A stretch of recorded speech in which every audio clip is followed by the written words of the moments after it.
Пропаганда прошлого, правильное направление в будущее, воспитание в соответствии с современными требованиями является одним из путей формирования сознательного поколения. В этом направлении проводится немало работ. К примеру, в Шуйской районной школе-гимназии имени Ермухана Бекмаханова прошла конференция для выпускников школ.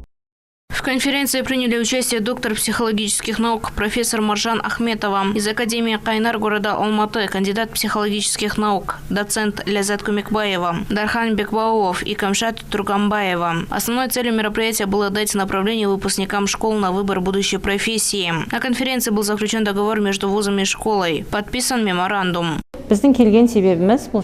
Для будущих студентов мы приготовили сведения о наших целях и задачах. Всю информацию мы роздали в письменном виде. Также будем и устно разъяснять об особенностях деятельности и планах академии. Я пришел в этот университет уже в приличном возрасте, но поступив сюда, обрел душевную свободу. Чтобы рассказать об этом, я приехал к вам. Поэтому мой совет вам поступать в наше образовательное учреждение, и у вас будет возможность выбрать любую специальность, которая будет вам по душе. В завершении конференции ученые наградили выпускников грамотами 1, 2, 3 степеней, правильно ответивших на подготовленные тестовые задания.